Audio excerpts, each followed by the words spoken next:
నమస్కారం, నేను మీ జీవిత.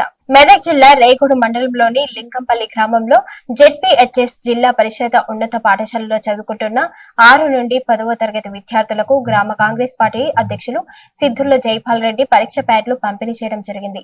ఈ కార్యక్రమంలో శివాజీ పటేల్, ఓసిం పటేల్, ఆనంద్, రాములు, సుభాష్ రావు, ఆమేర్, మల్లేశం, గ్రామ పెద్దలు గంగారం, వీరయ్య, తాజుద్దీన్, నాగేశం, విఠల్, సంతోష్, శ్యామ్, ఆత్మారావు, నరసింహులు, అమృత్, జావీద్, ఇమ్రాన్, దావీదు, శివకుమార్ తదితరులు పాల్గొన్నారు. దౌలతాబాద్ మండలం కాంగ్రెస్ పార్టీ ఆధ్వర్యంలో సీఎం రేవంత్ రెడ్డి చిత్రపటానికి పాలాభిషేకం చేశారు.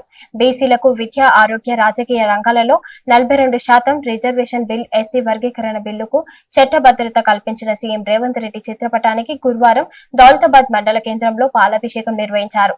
ఈ కార్యక్రమంలో దౌలతాబాద్ మండల కాంగ్రెస్ పార్టీ నాయకులు, కార్యకర్తలు తదితరులు పాల్గొన్నారు. ఉద్యోగాలు గాని రాజకీయ రంగంలో 42% రిజర్వేషన్లు ఇవ్వడం అనేది దేశ చరిత్రలోనే మొట్టమొదటిది, ఫస్ట్ ప్రపంచంలోనే మొట్టమొదటి. ఎందుకంటే బీసీలని అన్ని రాజకీయ పార్టీలు కేవలం ఓటు చేసి యంత్రాలుగానే వాడుకున్నాయి. కానీ బీసీల జనాభా ప్రకారము వాళ్ళకు సీట్లు ఇవ్వలే, వాళ్ళని గౌరవించలే, వాళ్ళకి ఈ దేశ సంపదలో ఒక భాగస్వామ్యం కావాలనే ఆలోచనతో ఈ రాష్ట్ర ప్రభుత్వానికి, ముఖ్యంగా గౌరవనీయ ముఖ్యమంత్రి రేవంత్ రెడ్డి గారికి, ఈ నియోజకవర్గ ఇన్ఛార్జి తిరుపతన్నకు మనస్ఫూర్తిగా దౌలతాబాద్ మండల ప్రజల తరఫున హృదయపూర్వక ధన్యవాదాలు తెలియజేసుకుంటున్నాం. అదే విధంగా ఇంతకుముందు రామ్లన్న మాట్లాడాడు, ఏదో 40 ఏళ్లకెళ్ళి కొట్లాడుతున్నారు. ఈ రాష్ట్రంలో మాదిగా లెక్కుంటారు, మాదిగా లెక్కున్నా వాళ్ళకు రావాల్సిన పరిస్థితులు, వాళ్ళకు రాసిన అవకాశాలు చాలా తక్కువ ఉన్నాయి. కాబట్టి ఎంతుంటే వాళ్ళకు వాట సమానంగా ఇవ్వాలనే ఆలోచనతో మాల సోదరులు తక్కువ ఉన్నారు, కానీ వాళ్ళ అవకాశాలు ఎక్కువ తీసుకుంటున్నారు. మాదిగ సోదరులు చాలా ఎక్కువ ఉన్నారు, వాళ్ళకి అవకాశాలు వస్తలేవు. ఆలోచీకరణ కోసం మందకృష్ణ చాలా మంది కొట్లాడితే వాళ్ళ యొక్క ఆలోచనని, వాళ్ళ యొక్క బాధని ఎస్సీలను ఆదుకోవాలని గొప్ప నిర్ణయం తీసుకున్నాడు. దాన్ని ఇట్లా చట్టబద్ధత కల్పించడు. కాబట్టి ఈ రాష్ట్ర ముఖ్యమంత్రి ఈ రోజు ఎస్సీలకు, ఎస్టీలకు, బీసీలకు, ఈ సమాజంలో ఎవరైతే అణగారిన వర్గాలకు న్యాయం చేయాలని గొప్ప నిర్ణయం తీసుకున్నాడు. కాబట్టి మేమందరము మనస్ఫూర్తిగా మన ముఖ్యమంత్రి అయినందుకు, మన ఎమ్మెల్యే అయినందుకు గర్వపడుతూ, మీరు తీసుకున్న నిర్ణయం అనేది చాలా గొప్ప నిర్ణయం, చరిత్రలో నిలిచిపోతుందన్న రేవంత్ అన్న.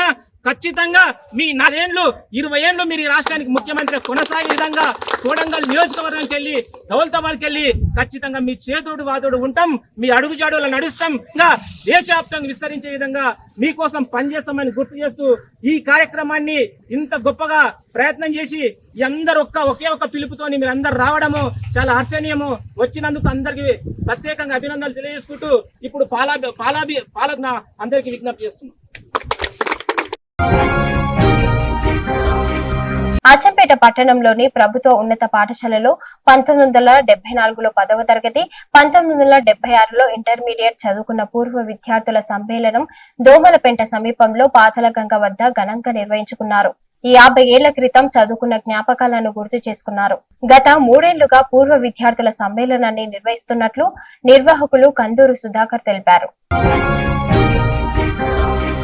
అందరి ఆశీస్సులు, ప్రేమాభిమానాలతో అనారోగ్యం నుంచి కోలుకున్నానని, ఎవరూ ఆందోళన చెందవద్దని, త్వరలోనే అందరిని కలుస్తానని ఎమ్మెల్యే చిక్కుడు వంశీకృష్ణ తెలిపారు. తన ఆరోగ్యం కుదుట పడాలని ఆలయాల్లో పూజలు నిర్వహించిన ప్రతి ఒక్కరికి కృతజ్ఞతలు తెలిపారు. ప్రజా జీవితంలో ప్రజలందరికీ అందుబాటులో ఉంటానని ఆయన పేర్కొన్నారు. నమస్కారం. మీ దయ వల్ల, భగవంతుని దయ వల్ల నా ఆరోగ్యం నిలకడగానే ఉంది. త్వరలోనే మిమ్మల్ని అందరూ కలుస్తాను. Thank you. Thanks for watching.